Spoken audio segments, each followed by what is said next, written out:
So, the baseline of this question is pretty much why are you not sustaining your manifestation?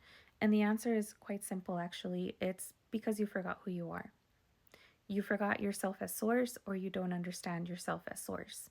And when that seems to be the case, then you go looking for an explanation that's outside of you to justify like why this happened or to give you the reason as to why this happened, right? And I'm going to use myself as an example because I went through this before I understood identity, okay? Before I understood identity, I was relying on techniques such as robotic affirmations and scripting. And robotic affirmations and scripting, guys, is no different than a treadmill at a gym. If I go to the gym and I get on the treadmill is just a tool for me to reach my health goals or my exercise goals. But it's not literally doing anything for me. I'm the one doing it, right? And that's how conscious manifestation is. You are the source of everything, and it's just up to you to decide where you place your attention and your power on, okay? So when people are manifesting their SPs or money, or they're working on any area of their life, if they don't understand their identity, they're always going to go to default to what's familiar to them. What do I mean by this? Okay, so in my example, I was the Karina who wasn't confident in herself, doubted herself all the time, was identifying with the trauma of like what had happened in her relationship, and she was forcing her awareness on a favorable story. And because you are so powerful as source, whatever you focus on consistently is what collapses into your world. But it doesn't stay there because it's not sustainable, guys, because you have to enjoy life, right? You're not going to be robotically affirming constantly or constantly looking out for what you think you need to fix. So, for me in particular, when my SP came in, I immediately defaulted back to, oh my God, is he doing the same things that he used to do in the past? Oh my gosh, this behavior looks suspicious. How long is this going to last? How long will it be before the shoe drops?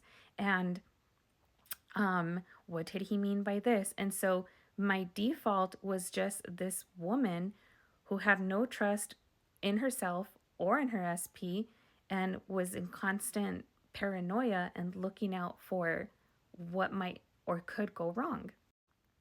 And because everything is an extension of you and your life will always reflect back to you your dominant state, your dominant identity, that is what kept happening to me. So I temporarily forced my awareness on something favorable that came in, but immediately I retracted to what wasn't serving me because it was normal to me, because it was my default setting, because it was something that I was so used to being. So, identity is what maintains, it's what sustains that favorable outcome for you. Okay. So, how do you know? How do you know that you are the favorable identity? It's very simple as well. Because when the 3D hits you with something that you don't like, or your old identity, that old ego starts throwing thoughts into your mind that are not favorable to you, your first reaction or your dominant reaction will be no. As source, I acknowledge where these thoughts are coming from. I acknowledge why this 3D is happening, but I don't accept it because I have decided that I am this new identity, this identity where things always work out for me, where I have what I want, where my SP is this way and this way and this way, and I'm this way and this way and this way, and I won't accept anything less. So for this person here who is asking, why did he ghost me? It's because you accepted that he ghosted you.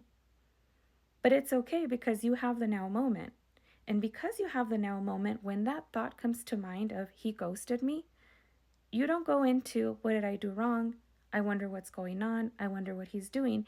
You immediately go back into your mind, accepting your source power and saying, no, as the identity of a woman who is loved, prioritized, and chosen, as the woman who has things her way, where life is working out for her, I can't get ghosted because that doesn't add up. That doesn't match my identity.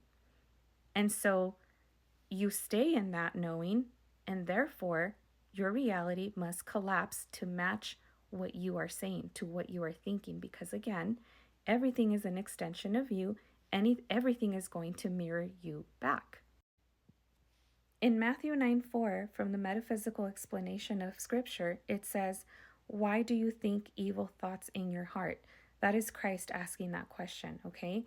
Christ, as we know, is your source, your higher self, your infinite, your I am, whatever resonates with you.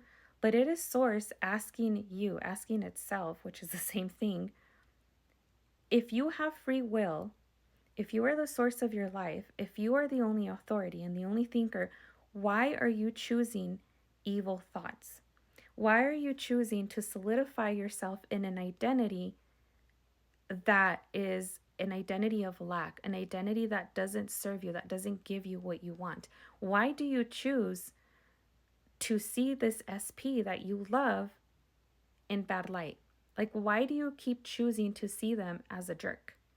Why do you keep choosing to make excuses for yourself and justify why you're in poverty and that you can't afford the car that you want or the house that you want, when you can just as easily say, I have more than enough and I have what I want?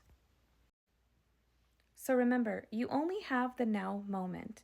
So your SP ghosting you, or to the person whose psoriasis is coming back, or the other person whose bank account is in the negative again, the only reason why you keep experiencing that in your 3D reality is because you keep entertaining it as part of who you are. You're still claiming it as yours. And all you have to do is just remind yourself that as source, you already claimed a new identity, the identity of fulfillment, of health, and of love, and you don't have to accept it. And remembering that you're still in a human body, you're still a human character, and you're going to feel emotions, you're going to feel uneasy, you're going to have thoughts that were very familiar to you because it's a place that you visited often, which is your past, which is your old self, but that doesn't mean that it has power over you. It is what you are agreeing to and what you're consenting to in your now moment when the thought comes to mind. So with that said, I hope this helped you, and thank you for watching.